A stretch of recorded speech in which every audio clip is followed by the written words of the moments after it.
तो पूछा कि सर ये कैसा है, कैसे आप लोगों ने ये कीमिया और कैसे आपने ऐसी जादू की है। कभी कभी बाबा जी मेरे को पूछते हैं, मैं बाबा जी का बड़ा भक्त हूं, बाबा जी मुझे पूछते हैं कि ये कैसे हो रहा है, तो मैं बताता हूं बाबा जी ये कैसे हो रहा है मेरे को भी मालूम नहीं है, मगर हो बड़ा हो रहा है और बहुत ही अच्छा हो रहा है। कैसे हो रहा है ये मेरे को मालूम नहीं, कैसे हो रहा है, क्या हो रहा है, कहां से आ रहा है, कैसे बन रही है बिल्डिंग, ये सब मेरे को मालूम नहीं है, मगर हो पक्का रहा है। ये गुरु महाराज की कृपा है, इसकी वजह से ये सब ऐसा हो रहा है। पता नहीं कैसे हो रहा है, हमारी कैपेसिटी भी नहीं है।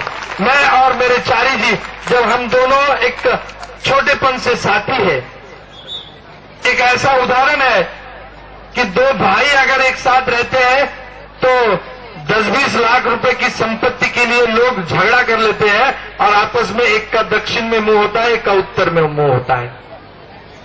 तो पता नहीं एक बहाने से मेरे को उनकी मेरी मुलाकात हो गई और हम लोग एक साथ जब जुड़े तो एक रुपए के दो पहलू जैसे होते हैं ना, एक चित्त और एक पट, कुछ भी गिरा तो हमारा ही रहता है, चित्त भी गिरो पट भी गिरो, ऐसा हमारा साथी भगवान ने हमें दिया है। इस साथी की वजह से हम लोग यहाँ तक पहुंचे हैं।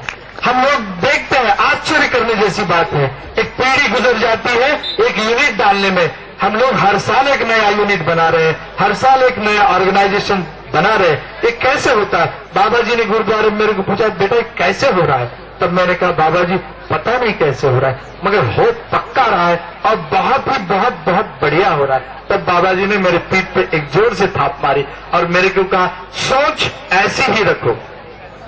1 तारीख के दिन जब मैं बाबा जी का आशीर्वाद लेने के लिए, साल का पहला दिन था और मैं जब गया था, तब बाबा जी ने मेरे पीठ पे बहुत जोर से एक हाथ मारा और मुझे कहा, आशीर्वाद का हाथ था वो, और मुझे कहा वो कि देख ऐसी ही सोच रख, जब बोलेगा कि मैंने ये सब किया है तब कुछ भी नहीं होगा। ऐसी ही सोच रख कि जो हो रहा है वो गुरु महाराज कर रहा है। सही मायने में ये सत्य है, हमारी कोई ऐसी कैपेसिटी नहीं है, इतने बड़े बड़े प्रोजेक्ट, इतने बड़े बड़े संस्थाएं, इतना बड़ा होटल सिटी प्राइड जैसा पहला नांदेड़ का 3 स्टार होटल बनाने की, हमारी कोई खानदान में किसी ने भजे और चाय का भी होटल नहीं बनाया था, मगर मैंने और चारी जी ने इस तरह का एक होटल बनाया। जब हम होटल बना रहे थे आपको प्रेरणा मिलना चाहिए, इसलिए मैं बता रहा हूं, इसके पीछे का कुछ मकसद और नहीं है।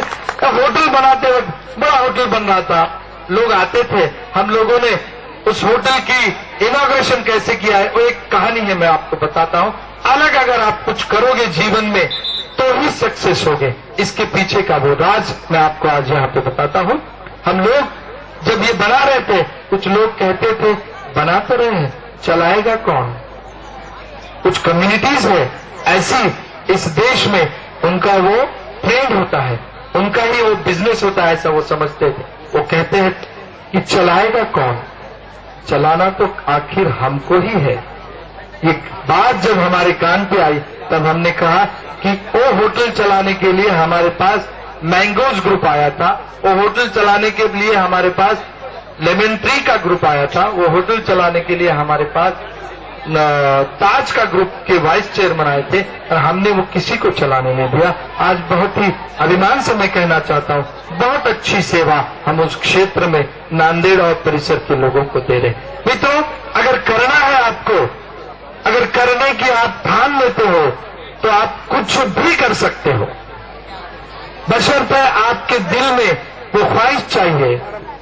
अगर आपको इंडस्ट्री डालनी है तो इंडस्ट्री के लिए आपके पास केवल 1000 रुपए किसके पास होंगे तो वो व्यक्ति मेरे पास आ जाए, मैं उसे एक दृष्टि ऐसी दूंगा कि आप 1000 रुपए में उद्योगपति बन सकते हैं। आपकी शुरुआत 1000 रुपए की पूंजी से हो सकती है।